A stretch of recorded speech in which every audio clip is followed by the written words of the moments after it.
Hello, this is Mike Swanson. You're listening to a segment of the past American century. Today, what I'm going to do for you is I'm going to play a clip of an interview I did on the Ochelli Effect. Me and Chuck Ochelli had a very good conversation, interesting conversation, I think you'll find, about books when it comes to topics such as the Vietnam War and the Kennedy assassination, and what books are selling the most on Amazon, and how the publishing business is changing, and so forth. There's a link to the original entire show he did below this video, so check that out, and I'm going to turn it on right now. Chuck Ochelli! May 28, 2019, allegedly, according to that thing we call a calendar, and this indeed is the Ochelli Effect. It is broadcast originating live from Ochelli.com, but heard in a variety of other places, including next month. There's going to be some terrestrial radio announcements, so geez, I wonder what's going to happen there. We're going to have to actually curb some people's language on the show on occasion, but not too often, because usually it's under control. Anyway, it is Tears Day or Tuesday, you know, TYR. There's a particular god that kind of evokes that name.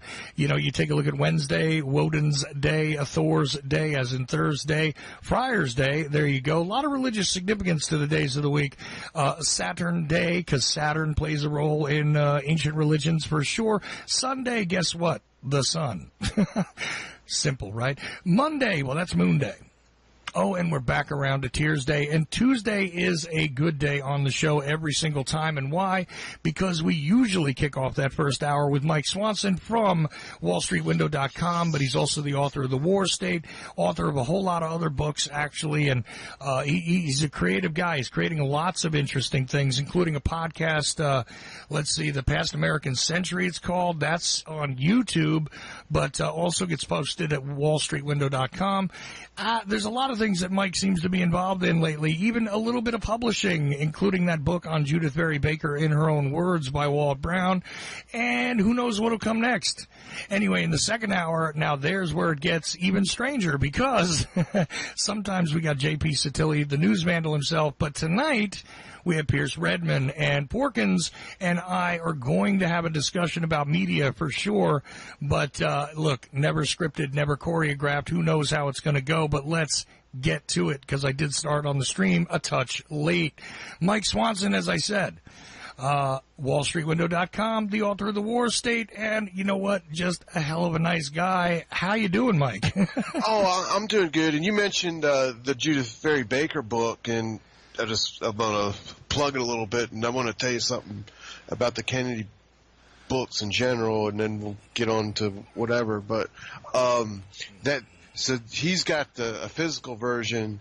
If you just type Judith Berry Baker, it'll come up on Amazon, second or third listing. Mm-hmm. And then this ebook version's coming out June the 1st. But today I was looking, because that ebook version's going to come out, I was just examining what are the best-selling JFK assassination books right now. What's happening, right? Because when it comes to Amazon and trying to sell books, which is what I'm trying to do, I think of it as a virtual bookstore with bookcases in it. So there's thousands of books on that topic, thousands. But if you went to Barnes & Noble or somewhere, you're only going to see a couple of them. And really, that's what happens on any topic with Amazon. They are going to show they recommend and show in the results the books that are selling, the books that have the good reviews. It's the books that are selling, or that people buy when they buy another book about the same topic. Yeah, you know what's interesting about that, Mike? You have a very good point here, because I used to be one of these people that haunted all sorts of bookstores, right? Mm-hmm. And unless you went to, like, a real specialty, like, if you went to the Last Hurrah bookstore in Pennsylvania, right? I mean, it's the places like wall-to-wall JFK, RFK stuff. You know, that's the way it is. You go to one of these conspiracy bookstores, which do exist in a couple of places in the country, or at least used to.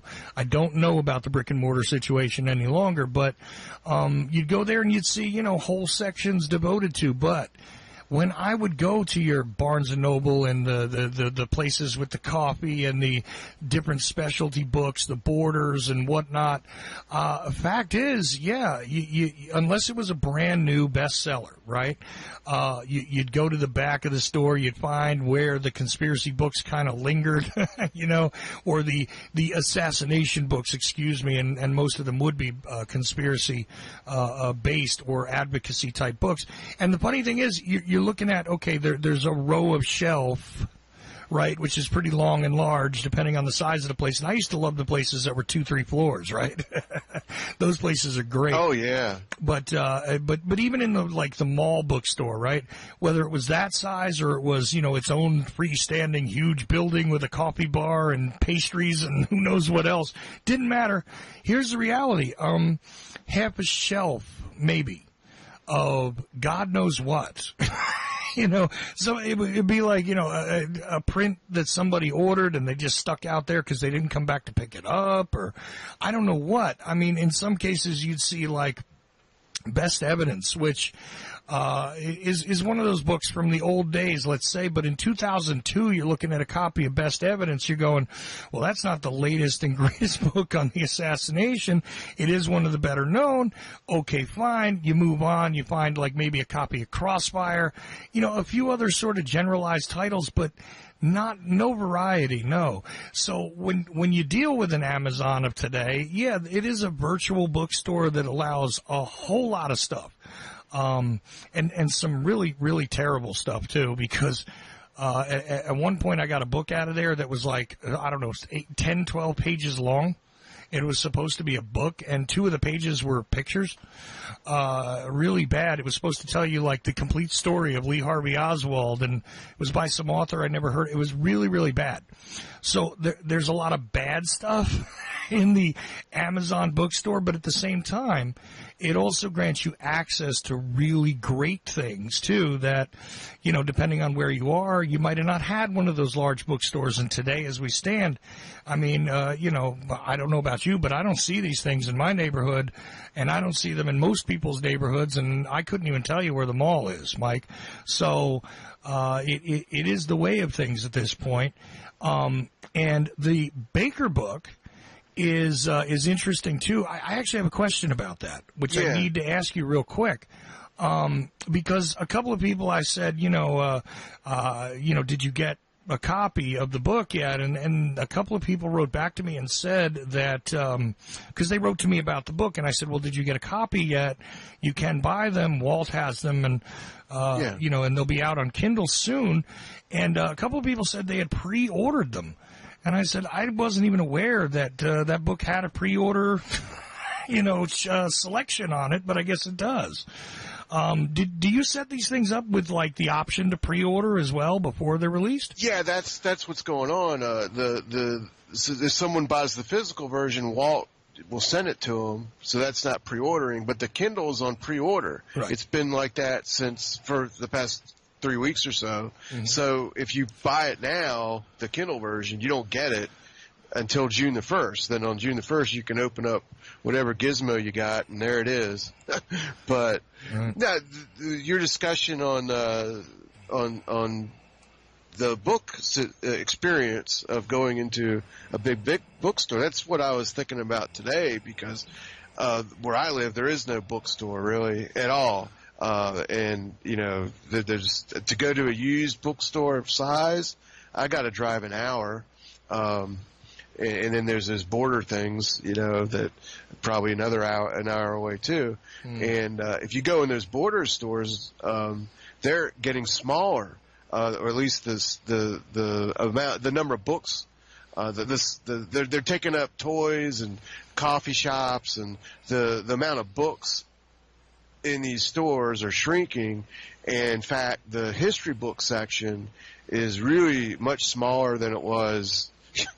Yeah, it used to be a whole aisle. Now it's like one bookcase. But the wonderful thing about Amazon is you can go on there and literally just about order anything. You can get books that are 100 years old, and I've actually done that. I've got a couple stock market books that were written around 1900 that no one knows about, but they were like really big, just if you are serious into some topic, you start doing stuff like that. But what bothers me today is with the Kennedy assassination.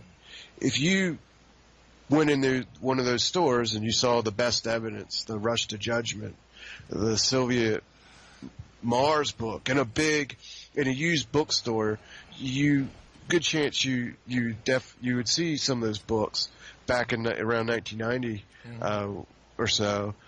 Maybe, and then there's the Weisberg books. Anyway, all these kind of classic books that the assassination community kind of grew up with, you would see them. But today, if someone doesn't know anything and they go to Amazon and type in the Kennedy assassination, and they don't know anything, they're not going to see those books. They're going to see some good books, but a lot of really, I don't even know if I'm not going to say they're all bad, but some of them are, but some of them I don't even know what they are, right? I just have no idea. Unidentifiable in some cases. You know what's weird about that, too, is it gets even more complex because, Mike, simply because you type it in your search engine and I type it in my search engine and each of us went to Amazon, you know what? There's algorithms there. They attach other things that I was doing to whatever my search is, too. And you ought to see the weirdness. I mean, because, look, I explore a lot of odd things on this show, right? So let's just say, for instance, I'm talking a lot about World War II, right, for a little while.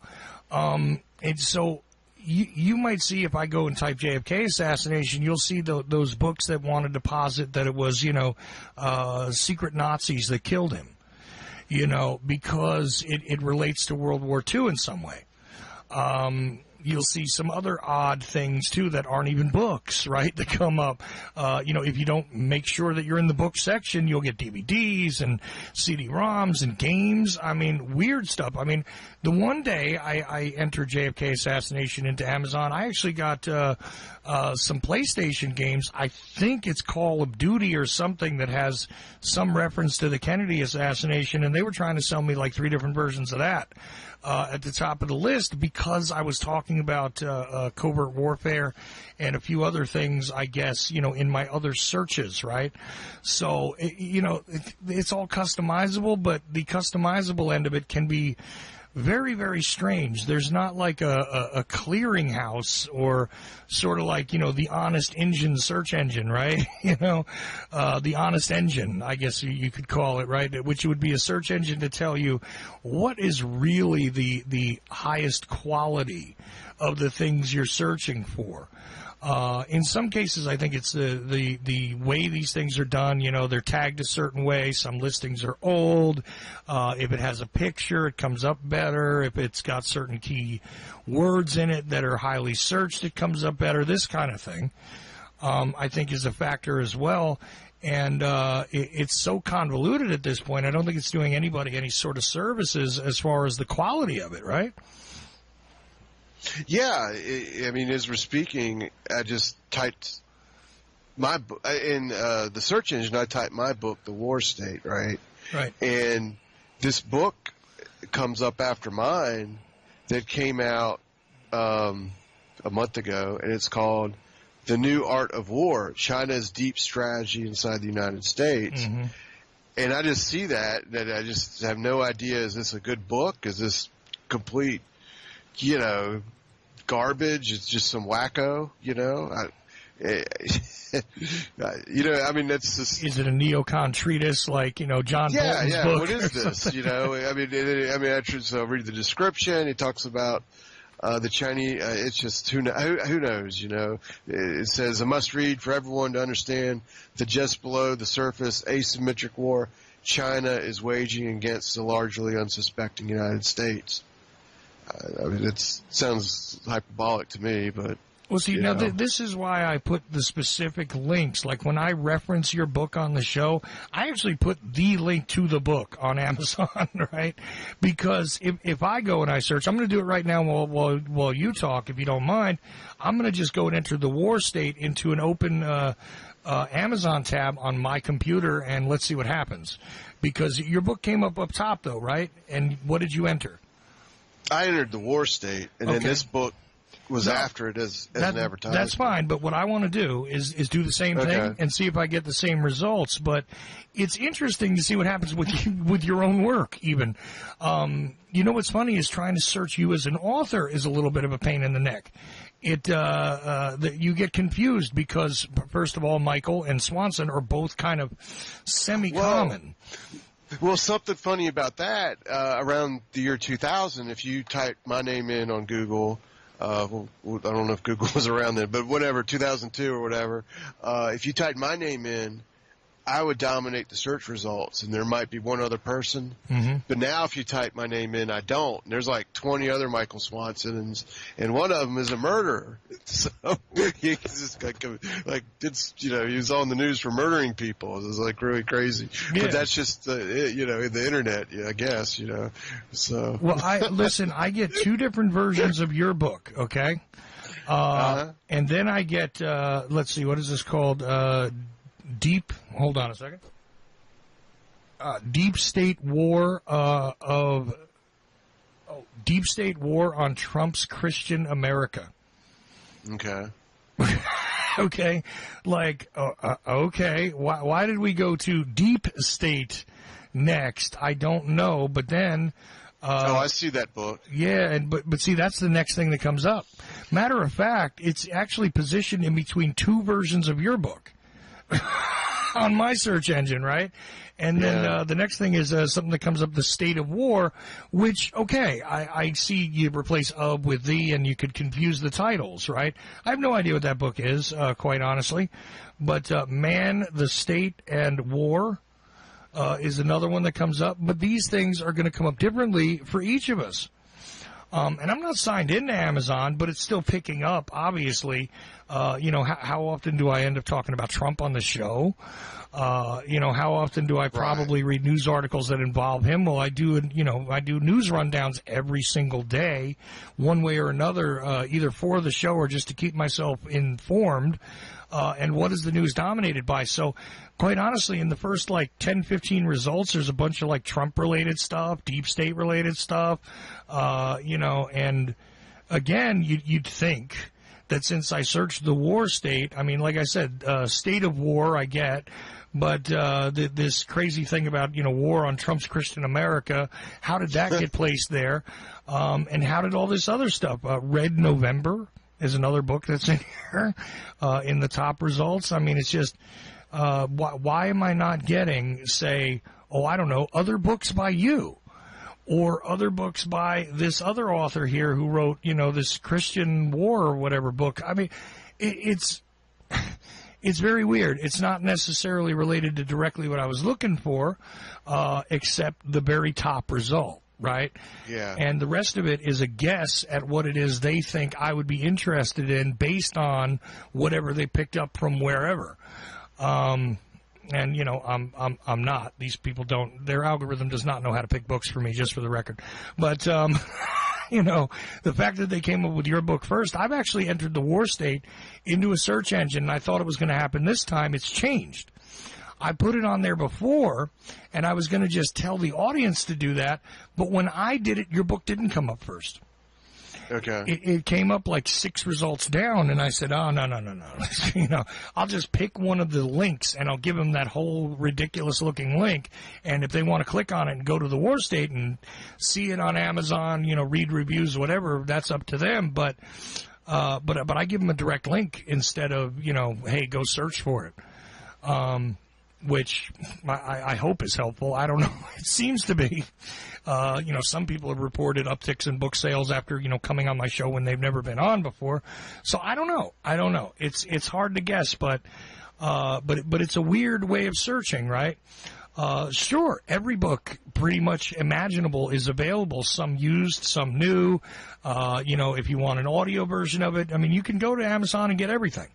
But you got to know how to find it, which is kind of funny because that's sort of the way the other bookstores used to work too. I mean, yeah, the shelves were marked, but you kind of had to know where stuff was, otherwise you'd be in there all day. trying to find the shelf that was marked a certain way. And quite frankly, most of the time, a lot of people would tell you that they knew where the books were and they didn't, that worked in the place. So you had to navigate it yourself, and you still do. It's just that you got to kind of fight against the search mechanism to get the results you want, unless, you just enjoy their choice selections after what it is you were searching for, which they're terrible as far as I'm concerned. And I've done other JFK related or other authors related to the show, obviously. Anybody who comes on and I'm promoting their book, I'm going to say, hey, go here, and I'm going to give them a link. So I go to Amazon and I search for those other books too, novels, whatever it is. I'll give you another example too, is that Walt Brown's books in general are not collected very well together on Amazon. No, they're not. And which is bad. Yeah. So, let's just say you're a fan of Walt's. It's hard to see. That's what I'm basically. That's the problem I'm seeing is there's lots of good Kennedy assassination books that have been written since 1963, and I'm afraid that they're being displaced by a lot of crap, that's just been thrown out there over the past year or two, with a few exceptions of a few good books, that are new, but most of them are just total crap. And I fear they've drowned out the better older books, even if they're, Walt's chronology isn't that old, but 6 years old. I mean, it's it's being drowned out by crap just published in the past 12 months. Yeah. No, and the other odd thing again is that if somebody has the skill set to create, see, that's the thing too, is that creating an Amazon listing is literally an art in and of itself, from what I understand. Okay. Like you got to sort of know what you're doing. I don't know the ins and outs of it, but I've been told this, that you can take something that's not a particularly appealing product, and if you know how to list it on Amazon, it's going to come up at the top of a lot of searches. And what can I say? I don't know all those mystical arts. If I did, I would definitely raise myself up, in the news and information website sections of the internet, which again is something that people have told me that if I pay them, they will assure my rise in the rankings, right? And I'm sure you've had people approach you with your websites or whatever and tell you that, hey, listen, if you pay me a certain amount of money, generally they want you to do something monthly with them so that they'll maintain it for you. Yeah, I'm afraid of doing something like that. Well, and here's the thing. I'm afraid of doing it too, and you know why? Because if it's kind of like a false, like it's an empty thing where, it appears as though you've gone up in the searches, but you don't know if they did it. Yeah, it's not real people, though. In other words, if it's like traffic that's generated from bots and things like that, what good is it? So I look like I'm high up in the rankings. Right. Well, that's not bringing real people. See, that's the thing. Is there a legitimate way to bring real people to the table? Even in the case of these listings, I mean, I'm assuming a lot of people are going to pass up a great many of the books that are at the top of the listing. Maybe I'm giving people too much credit. What do you think? Well, when you look at Amazon, there's two things you're seeing. One is the sponsored, where you see sponsored products. Mm-hmm. Those are ads. People are paying for that. And in those search results, there's some ads too. Right. But if the things aren't advertisements and people aren't buying them, they'll vanish, and be displaced by stuff people are buying. So, that's the problem I got. Like, I think there's good. I mean, and we can multiply this by other subjects, but I believe there's good older Kennedy assassination books that aren't visible because they're not selling as well as this newer stuff that's crap for whatever reason, just because it's new, or whatever. And now, you show me that weird Trump thing, and I looked at that author, and he's written something. Jesse Smollett, something about it's the deep state thing with Jesse Smollett. Oh, here we go. See, now this is one of these authors that churns out these, pop culture commentary books. Yeah. And there is a whole genre of that where people are just, some big news item, they decide to devote a book to it, This guy wrote 300 pages on that. I mean, how could you write 300 pages on this thing? Well, again, if you're in business to do that, see, here's the thing. you know the idea of writing a book for yourself, right? And you've written several books. Like I said, some of them are on, financial topics. You wrote The War State, which I love that book, but, you've written a great many things, and you know very well that there's a process and it takes time and all that.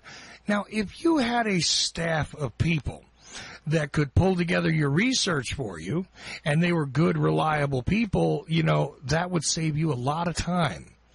Well, here's what I want to know is the timeline of this. Hand it to your person. Okay, here's what I want to know is let's see if we can find images or news stories about this so I can put it in context. Okay, now I'd like to know if there's been any declassifications. Go search the archives this way. And if you give that to a couple of different researchers and this kind of thing, a group effort could sort of emerge where all you've got to do is stitch it together. You could write a book pretty quickly that way, couldn't you? Yeah, for sure. Well, so that's what these guys have, is they have the backing enough to create a small staff and to buy computer programs that rapidly gather up, information, web resources, whatever. They go to different archives and pull things and so on and so forth. And it increases the speed at which they can churn these things out. Not saying that these are, war and peace, okay? But the thing is, 300, 400, 500 pages, not a problem. Especially if you space it out correctly. You've got, rapid compiled research from a staff, and also a little bit of, artificial intelligence assisting you along the way. Plus, here's the other thing. You can dictate your book if you have really good software. And a lot of people have, voice to text on their computers now and don't even realize it, built in. So here's the thing. You can talk through your book. You can type through your book. Whatever's faster for you, whatever's easier. And, again, stringing together and stitching together a bunch of other work that somebody else has already done. Not a problem, especially if you're a writer who gets accustomed to stitching these things together. You can churn out, a new book every 2 months or every month or whatever. And that's how people make a living at it. Yeah. Well, there you have it.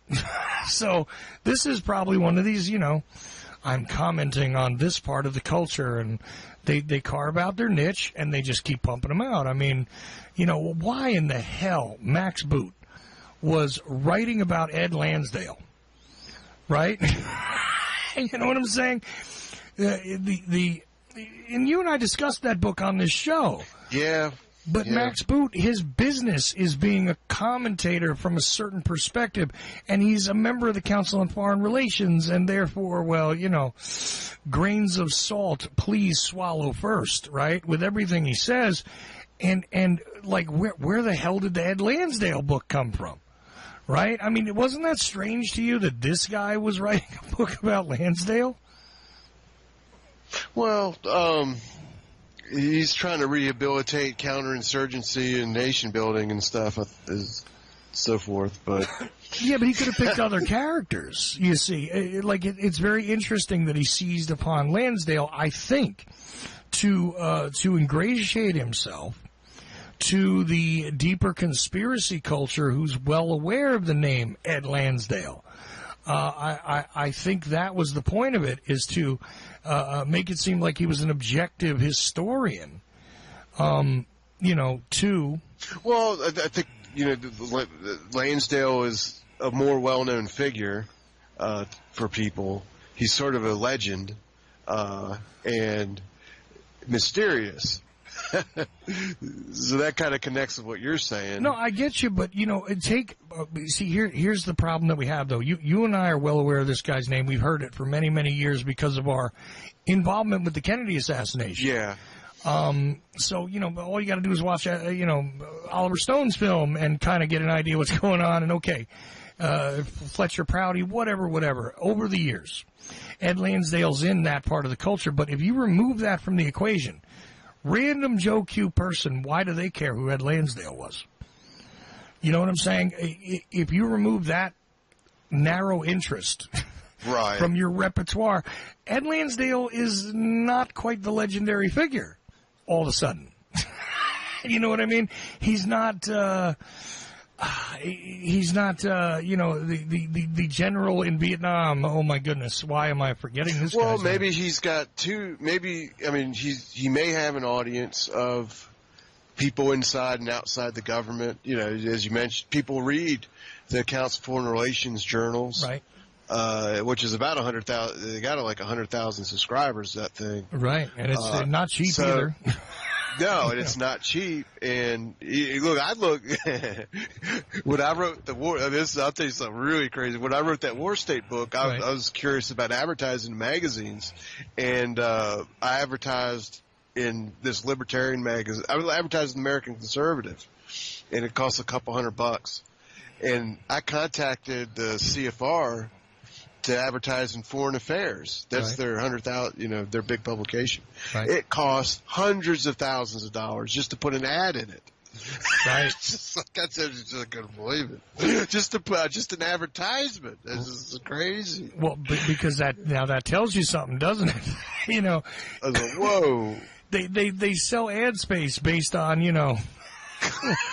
what they think they can get for it. I mean, you can usually negotiate ad space down a little bit, but the truth is, they usually have a check sheet based on what it is they believe the value of that real estate is. And apparently that's some valuable real estate. But what I'm saying here is that if you put this in context with the fact that Max Boot was attempting to, again, ingratiate himself to the conspiracy culture. Yeah. But simultaneously, he was becoming a more prominent figure, in the MSM. Right. Because now, he was sort of rarefied on the CNNs or MSNBCs or whoever. Now he's like a permanent character over there. Yeah. We need a conservative who's against Trump. Go get Max Boot. That's what he's doing, yeah. A national, whatever you want to classify him as, a pro-nation building national security state fellow that's against Trump. Right. And that's his role, right? Just like the other guys that come on, no matter what Trump did or said, I'm going to explain it away. It makes sense. It all makes sense. I don't care what you say. It makes sense. It's good. So there's always going to be that guy, and we know who those people are. What was it? Jeffrey Lord played that role for a while until he decided to say Sieg Heil on social media. But now they've got other guys, and every time it's the same guys that come on. Well, President Trump's been picked on a lot, and what about Hillary? That guy's going to be there, right? Max Boot's going to show up. Then they're going to get, April Ryan or somebody like that. If she's not available, the former GOP person from Florida, I forget her name, but she's a Latino lady. This is the usual cast of characters, and Max Boot is a permanent, paid consultant on CNN. So, Well, that Lansdale book, I'm looking now at the Amazon rankings, it's still selling. Yeah. And one thing about it is, it's not just Lansdale, but he's making the argument in the book that the Vietnam War could have been won, and the Vietnam War itself is a hot topic, in publishing. I think the Vietnam War books sell pretty good because, the people are getting older, the veterans are, going into their 70s, and they're reading these books, and some of them writing their own books. So Well, it's a popular trope, right? Yeah. And then to argue that we could have won, whoa, I got to read that. Well, we've gone through the many stages here, right? We've gone through the, retreating with our tail between our legs, to, the apologies to the veterans who were treated badly when they came home, and the rehabilitation of America Root for them, because here's your Rambo and your Chuck Norris movies, and all that kind of good stuff. And we went through those stages. Then we went through the stage of forgetting about them and then remembering them once again, because now they're getting older. And now let's turn to, since it's been 40 years since the end, how about we celebrate that 40 years by saying, Westmoreland might have been able to achieve victory had, because that's been a popular trope all along. Again, the war that if they would have let us win it, we could have won it. Or we won all the battles, but we still lost the war. The Clint Eastwood version of it too, right? The whole. You can torture me, you can kill me, but just don't bore me. Hamburger Hill or whatever that was called, I think. But either way, there's a lot of stages this went through, and now we're in the stage of revisionism. And we talked about that. Even that massive special that PBS did. Look at all the whitewashing that went on there. There was some unique stuff there too. Like they actually finally, let's hear from the other side of the equation. There was unique stuff there, but it was all at the end of the day meant to make people feel better about that. Let the wound heal, let it go away, and let it not even be a scar you actually notice, because quite frankly, most of the people that were firsthand witnesses to that are beginning to die off. And are disappearing quickly.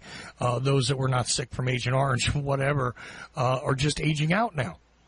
So time to rehabilitate it and make it part of that mythical military tradition in America. The number one selling book right now, and I read it. So there's this book called Vietnam, an Epic Tragedy. There you go. By Max Hastings, and it came out last October. Number one selling Vietnam War book on Amazon, but it's book ranked number 568 in all Kindle books. So it's selling at least pretty well.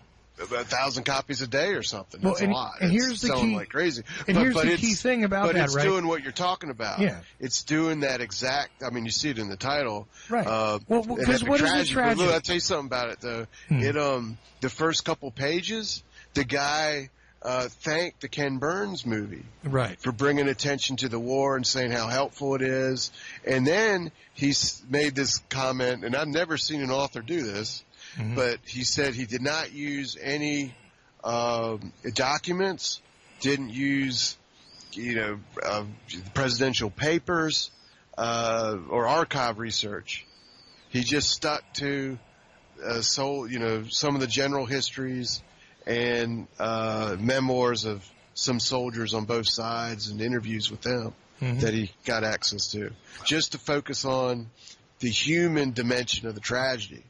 And ignore, that's what he was, he's ignoring the cause, really, anything, new, any of the causes of the war in any meaningful way. Well, because after all, what do we always say about everything, right? Let's hear from the people that were really there. Eyewitness news, right? Let's get the oral history from the people that actually were part of history. And it's a very limited scope that you can get from a soldier in the field and so on. They only saw what they could see, and then the rest is opinion. Now, the fascinating part about that book title that jumps out at me immediately is the word tragedy. And, we use this word a lot. It's a commonly used word in a lot of discussions. Let's say this is a tragedy, that's a tragedy. You know what a tragedy really kind of boils down to, common language-wise, as far as I'm concerned, is something that is going to go badly, from the very beginning, but somehow or other you actually go through the process of watching it go badly. You know, and that's the thing. It's a tragedy. It's a heartbreaking thing because you get invested in the characters along the way. You know, that's why, because you actually don't want to see them fail, but you know they're going to, and it's tragic. You know what I mean? This is the way it's used. And what's funny is, again, look, I'm not going to use any of the documentation. I'm not going to tell you about what was ordered. I'm not going to take a look at the covert war. Even this guy who does that United Shades of America series, right? And he's, going around showing different ethnicities interacting in America, whether they're, from a particular political stripe or, black people in general, how they feel in certain areas. He did a show on the Hmong people. Did you see that? No, I haven't seen that. Well, the Hmong people... I know who they were. Yeah. I haven't seen the show. You know who they are, but the majority of Americans go, Hmong, who's that? They got no idea, right? And he traces, how they ended up in America and their treatment here ever since and what it is they were doing, involved in the Vietnam War, before the Vietnam War, all this stuff. And they ended up basically being a people without a country. And again, I hate to celebrate anything they do over there with the MSM, but, this is a part of the story that nobody bothers to look at, right? So humanizing all of it and letting people see the tragedy and then adding in the opinion pieces that say, look, we could have won. We could have been victorious. Never asking the question, should this have ever happened in the first place? Was this necessary? Was this destruction something that gained anything? In the grand equation, no matter how many deaths you want to count on whose side, what was accomplished? Nobody wants to ask that question, right? Except fools like me, and that's why I don't write best-selling books like this. I'd be really cynical and tell you that I believe that the people like the Ken Burns thing, or people taking this sort of stance that I'm going to and this could be to any sort of similar topic, any war for that matter, but is going to take the stance, I'm going to write about how bad this is and how tragic this is and really focus on the suffering and avoid any sort of controversy at all by taking a stance on anything. I believe what those people are actually doing is taking advantage of the people who actually did suffer in these things and leeching off of them. Absolutely. That's what I really think they're doing. It'd be like if I made some sort of pornography out of the Holocaust or something, Yeah, well, you know what? It is just exactly that perverse. That's exactly what's happening. And you know what? Part of the purpose is, you want to get real cynical? Part of the purpose is keep ignoring the fact that we're still engaged in Afghanistan. Keep ignoring the fact that we're engaged across many parts of that map, okay, in the alleged Middle East and other places. That we have troops on the ground in a lot of places doing a lot of things that nobody is bothering to discuss. Unless, a few body bags come home to the wrong people, then we got to acknowledge that a few troops died every once in a while, but go on with your business. We've been in Afghanistan longer than we were in Vietnam. And by the way, my question still stands regarding Vietnam when it comes to Afghanistan. What is actually being accomplished? Regardless of the fact that we certainly haven't lost what it is we lost as far as lives go in Afghanistan. But how about this? It seems to me a faster rate of veterans are really traumatized to a degree that they're dysfunctional. Let me tell you something. I meant to say this I was going to say this at the beginning, or as a possibility. We talked about these books, but yesterday was Memorial Day, right? And I know some people. I don't know anyone to serve. Yeah, well, that I've spoken to, but I know some people went to Iraq. Right. I don't, know anyone who went to Afghanistan. Someone I went to high school with, but I ain't spoken to him since then. But yesterday was Memorial Day, and where I live, these there's Civil War battlefields, throughout the state of Virginia. Right. Memorials of the Civil War, various places. You can go to Washington, D.C. You can find, there's plenty of war. There's a World War II memorial like 90 miles from me about D-Day up in the mountains. But you go to Washington, there's a Vietnam veterans, the wall there, right. the World War II memorial, so forth. There's World War one somewhere. But do you know how many memorials there are in this country to the wars of the Middle East? Best of my knowledge, none. There's one.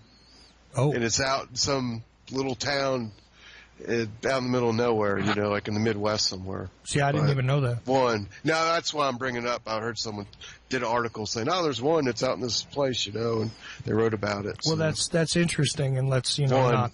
not group it together with all of this. But again, it's a weird thing to note as the president is in Japan, and another emperor is being, I don't know if they say he's being crowned or he's being ordained or he's being, anointed. I don't know what it is the Japanese emperor gets when he becomes emperor officially.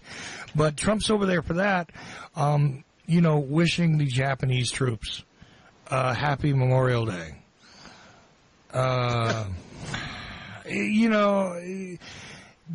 Does anybody actually care about the real history in this country, or do they just want to feel good? Does anybody want to know and I know people who listen to this show are saying, well, of course we do. That's why we listen to your show, because we don't want to watch the PBS special and get lied to and told, fanciful, pretty lies in place of the ugly truth. And I know that, but the majority of people in this country don't want to hear it. They don't want to know the actual history. I mean, Trump is literally wishing a happy Memorial Day to an imperial force that during World War II was the enemy. Odd, I would say, generally speaking. Also telling them, don't have your attitudes in a bunch over North Korea and all that stuff. Don't worry about it. He's a good guy over there. Even though they've been dealing with him a lot longer and his family a lot longer than Trump has, but hey, he knows best, right? It's very weird. People don't want to know the real history. They want to know a version of history that is agreeable with their concept of today's reality. And that's what the fact is, as far as all this goes. And I find it remarkable, too, because we've actually got a couple listeners in Vietnam. I hear from them every once in a while. They are American expatriates who went over there to live. And, howdy to you guys over there, by the way. I really appreciate the insights that I've gotten from them. They tell me that, that country has healed a great deal. But I have not gotten a satisfactory answer out of anybody regarding what it is that, on the surface, I mean, when you take away the concept that, communism was supposed to be stopped, okay. When you take away my very conspiratorial cynicism that says, well, gee, it did help make sure that we had plenty of heroin here back in the States. When you take away that, and when you take away the, removal of some men, I guess, who might not have been employable through the mid-'60s to the mid-'70s, maybe it was an assistance to the economy. If you take away any of that conspiratorial cynicism from my mindset, I still want an answer. What was accomplished? Blood was spilled. You figure there should be an achievable and recognizable objective that was either attempted or achieved. So, please tell me what it was in a legitimate sense without, going to the rhetoric of the time, but really looking at it objectively. What was accomplished, and was the sacrifice that everybody wants to deify as a sacred sacrifice? Well, tell me what that sacred sacrifice accomplished. And over again, I see that what is occurring in Afghanistan, what has occurred in other parts of the world, it's not World War II where There was the concept of an enemy that wanted to take over the world. It's not World War II where, and by the way, that was Japan too. But anyway, there was a concept of, the great evil that was allegedly being fought by the opponents of evil. And in truth, the United States didn't come into both world wars until after the exhaustion had set in over a great many of the people that were already fighting it. But were we part of the victory? Sure we were. Could we say that there was a cause behind this? Yes. But after that, Korea to Afghanistan. Okay, and that includes, your Grenadas and your ridiculousness, okay, that occurred. I keep asking, what has actually been accomplished by these military actions where people that mean well and mean to protect and serve their fellow countrymen, their country indeed, willing to give, their only begotten children, even in a generation later, to the same cause, willing to die, be destroyed, be mutilated in some way, to do so, what is it that their sacrifice bought? Well, it bought your freedom. I don't see the connection. When it comes to Vietnam, when it comes to Afghanistan, when it comes to a lot of this stuff.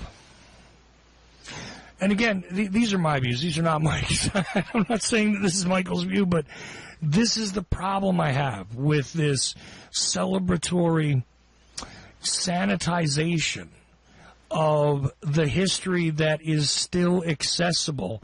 Yes, indeed, those firsthand accounts from people in the in the field, very important.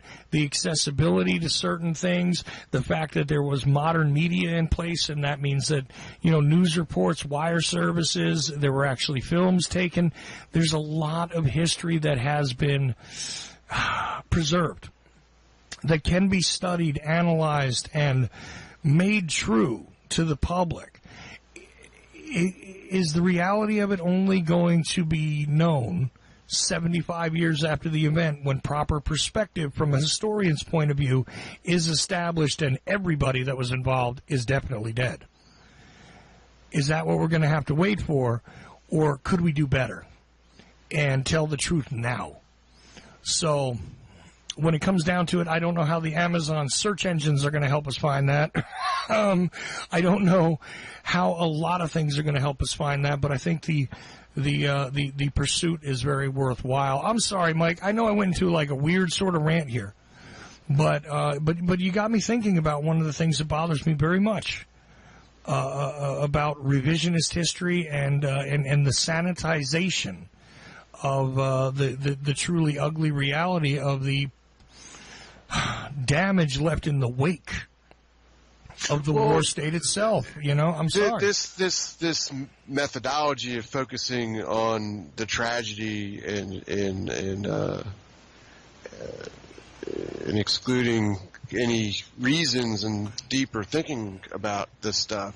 Well, it's a sanitized tragedy. It doesn't even go into the real details. Sanitizing history basically is what is going on to generate money by the person doing it. Or popularity.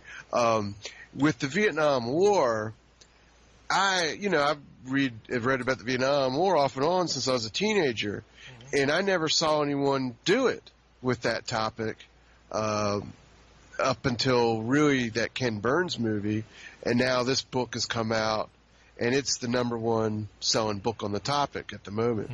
But the first time I ever heard anyone talk about or I've noticed someone doing that on a topic, really sanitizing it and explaining it, that's what they're doing, is the guy that made that Parkland movie about the Kennedy assassination. He did something with Afghanistan, actually, and said, I think it was a book or a magazine article, it was something, but it was focusing on these American soldiers and how they were suffering in the battle and their terrible experience. And the guy actually said, and this was like in an interview related to the Parkland movie, like a profile of him, but he actually said that he was focusing on the way he put it was something like the human dimensions of tragedy. as to find meaning in the events and focus on that instead of these other issues that the way he's putting it is they obscure the human dimension. So if you talk about the cause of Afghanistan, then you're blotting out the human suffering, and he was going to focus on that. And then when he did the Parkland movie, he kind of repeated that same thing, that the Parkland movie is supposed to be all about how sad and the experience of the shock of it all. And that's what he was trying to display in the movie, and not any controversy like the JFK movie as a work of art or cinema or anything. As a result, it was a complete failure. So this methodology is not as easy to carry out as it sounds. I mean, it does succeed, in generating the ratings and stuff at times, but it's just, the problem with it is at its core, it's kind of banal, it's just like. Yeah, it's very shallow. It's very superficial. Yeah, that's a better way to put it. It's very much like focusing on the windshield wipers on a car. Yeah, sure, it's an important aspect to it. It's something that, given the situation, could be extremely important, in fact. But it really doesn't tell you about the overall experience of dealing with that vehicle. And it's kind of funny. I think back to the varied descriptions of World War I, which is virtually ignored. And we're running low on time now, but, the concept of trench warfare, is ignored by so many people, when they discuss, well, this happened and a battle happened. They lose that confusion and the horror show that was trench warfare. Or they just focus on that and they forget about the rest of it. I think there's a way to texture the entire story and give it its proper due so that you create a realistic portrait. And I think if it's done properly, who knows, it might even serve as a lesson to avoid doing this again. I don't know. Maybe it's just me. But I got to say, even when Walt wrote in the first part of the Kennedy execution, right? Which, again, many thanks for you pointing to me that I needed to read that book. You were right. This concept of the military tradition and the reality behind said military tradition, rather fascinating. When you put it up to a mirror and you start to say, okay, let's see exactly how this is constructed. A lot of houses of cards are built based on a mythos, if not a mythology, a shallow view of a historical event. And if you start stringing them together, you get this concept that there is this long-standing, almost ancient American military tradition. Mm-hmm. And it's just simply not true. I mean, there is a well-entrenched culture, yes, but it's not the way they're telling you it is. It just isn't. It's fascinating, and the sanitization and the focus on particular elements of the tragedy, obscure. Again, it's like the old adage, right? You get people staring so intently at the tree. They forget that there's a forest where there are many trees, right? Yeah. So, that's a good way to put it. That's the way I look at it with this. But anyway, again, I give you the closing little bit here to say whatever is on your mind, Michael, because, at all times I suggest, if you haven't read The War State, and you found any part of this conversation interesting, I think you need to get a copy of it. You, the listener, not you, Mike. You've got a copy. But the thing is, you should get a copy of it. It provides context in a very easily accessible way. You made a lot more sense out of a lot of things than some people that get paid a whole lot of money to do these sanitized versions of this and that. And you did it on your own. without a staff. To the best of my knowledge, you didn't have a staff helping you write that, right? No. So there you go. But there is a business, and there is apparently a business model for you. If you want to find a niche as an author, who knows? But not you, Michael. I do mean the listener. Because you're going to do things your way, and I'm so glad that you do, and so happy you come on this show, nearly every single week to have a different discussion with me, and I love this. Maybe we'll get to the markets next week, because there's some interesting stuff happening in trade and economics, and we'll do that. I know that's one of your areas where you're so extremely insightful, and I want to get to some of that next week maybe, but who knows what will emerge next time by the time we talk. Anyway, I turn it over to you before I go into the next hour with Pierce Redmond. Anything you want to close with? Yeah, I would, with Walt's book, The Caney Execution that you mentioned, I read it and I was captivated by his discussion of Dealey Plaza and the assassination, but you're right, the first couple chapters of it in some ways might be more important than what got my interest because of what you're saying. And there's not many books that treat the topic of war and this so-called military traditions like he does at all. Mm-hmm. I mean, it's like you said, it's the only topic about only book about the Kennedy assassination that approaches it from that angle, except maybe the Jim Douglas book, but even that, it's in a different way, and this is more grounded in history, going all the way back to what is this country about, rather than just simple militarism gone amok. Well, super fast. I mean, what Douglas did in that book was try to explain the spiritual state of things, right, by using that monk whose name I forget that was writing the letters and putting that in context, because he's actually legitimately somebody who was involved in the anti-nuclear movement as a peace activist. So he went from that perspective. It's his perspective. Walt academically looked at the if Jim was looking at the soul, Walt looked at the brain and said, look, here's where the misfiring is in the brain. Jim Douglas said, here's the darkness in the soul. And both books are highly valuable in my opinion. So for sure. And you can argue with certain things in Jim's book, and you can argue with certain things in Walt's book if you like, and make legitimate arguments. But overall, they do their job by laying bare an honest portrait of some very important aspects of the topic that nobody else does. So, and I definitely understand how it is you would put the two together in one category. But meanwhile, somebody we're not going to be able to put into a category real quick, Pierce Redmond is up next. Great. And always good to talk to him. Who knows? I think we're going to discuss some media stuff, but you never know, man, on this show. It could go any which way. Actually, Mike and I didn't even plan on going the way we did, but it happens, and I enjoyed it. Mike, thanks for doing this with me. Thank you. Great talking with you tonight. Absolutely. Can't wait to do it again next week. And meanwhile, stick around, guys. We got one more hour of the Ochelli Effect on this Tuesday.